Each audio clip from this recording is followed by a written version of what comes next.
Hello guys! Kumusta po kayong lahat dyan? So today po, ang recipe ko ay magpiprito po ako ng manok. Ito po yung binili namin sa palengke, fresh chicken.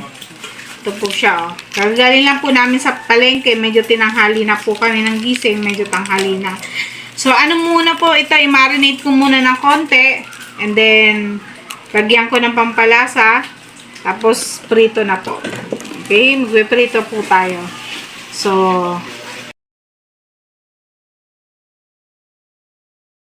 yung hinugasan kong manok. So, lalagyan ko na po siya pampalasa. Crispy fry. Shout out to Crispy Fry. Sana mapansin nyo naman kami.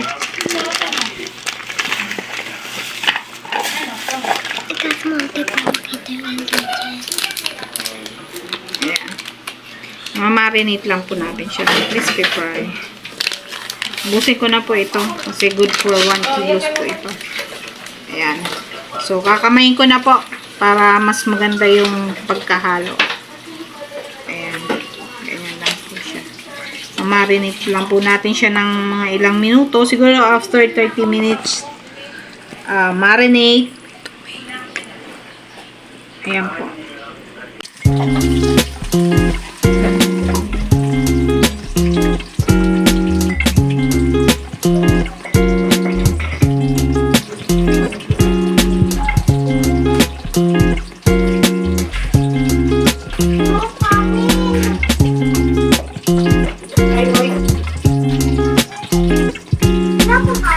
Hindi ka na nag-do?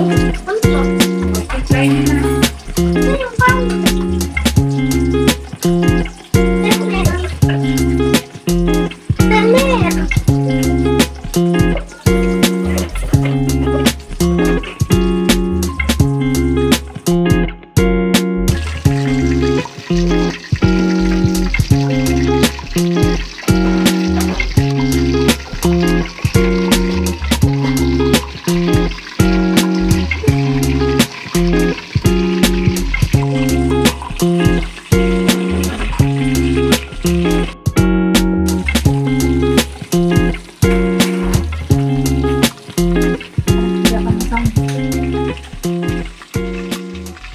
Yes, ito po yung first batch na pinirito ko.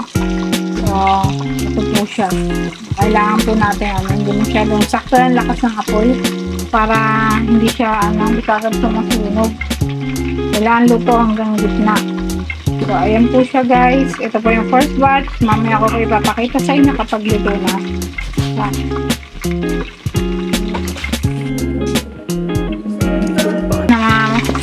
Pinirito ko.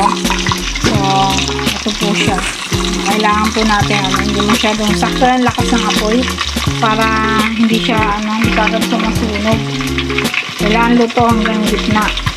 So, ayan po siya guys. Ito po yung first batch. Mamaya ko ipapakita sa inyo kapag ito po yung first batch na prito. So, ito na po siya. Ito po yung unang batch na pinirito. Sana masarap. Alam ko masarap.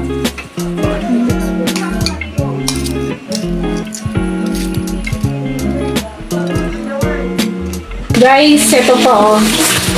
Hindi na po siya nakapaghintay. Kumain na po siya ng chicken. Anong lasa na? Oh, okay na? Pwede na, kagaya ng Jollibee? Ha? Kagaya na ng Jollibee? Okay. Sige. Luto kita ulit. Sarap ka. Okay na.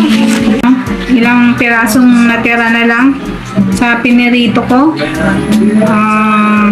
Kumain na po kasi yung aking alaga. Ito na lang po yung natira. Masyado siya nasarapan, kaya ito na lang natira. So, kami na lang po kakain nito.